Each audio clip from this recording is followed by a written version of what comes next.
தமிழ் சினிமாவில் 90s எல்லாத்துக்கும் ஃபேவரட்டாக இருந்த ஒரு ஆக்டர் அப்படின்னாலே அது பிரசாந்த் தான். ஆனால் நாளாக நாளாக அவருக்கு பட வாய்ப்புகள் கம்மியாக ஆரம்பிச்சது. இருந்தாலும் அவருக்கு கிடைக்கிற வாய்ப்பை பயன்படுத்தி நடிச்சுட்டே தான் இருந்தார். இந்த நிலையில் ரொம்ப நாளுக்கு அப்புறமா தளபதி விஜய் அவர்கள் கூட சேர்ந்து கோட் படத்தில் நடித்து முடிச்சிருக்காரு. மேலும் அவரோட அப்பாவான தியாகராஜன் டைரக்ஷனில் அந்தகன் அப்படின்ற படத்துலையும் நடிச்சிருக்காரு. 2 படமும் இப்போ ரிலீஸ்க்கு தயாராக இருக்குது.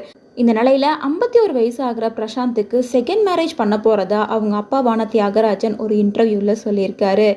ஏன்னா 2005 ஆல்ரெடி பிரசாந்துக்கு கிரகலட்சுமி அப்படிங்கிறவங்க கூட மேரேஜ் ஆயிருந்தது. மேரேஜ் ஆன கொஞ்சம் வருஷத்துலேயே இவங்க 2 பேர்த்துக்கும் டிவோர்ஸ் ஆகிடுச்சு. அதுக்கான காரணம் பிரசாந்த் தான் அப்படின்னு சொல்லிட்டு இருந்தாங்க. இந்த நிலையில் மறுபடியும் இப்போது 51 வயசில் பிரசாந்துக்கு செகண்ட் மேரேஜ் பண்ணுறதுக்கான ஏற்பாடெல்லாம் போயிட்டுருக்காமா. அவர் நடிப்பில் வந்த 2 படமும் இப்போது தியேட்டரில் ரிலீஸுக்கு வெயிட்டிங்கில் இருக்குது. இந்த நிலையில் ஆக்டர் பிரசாந்தோட அப்பாவான தியாகராஜன் என்ன சொல்லி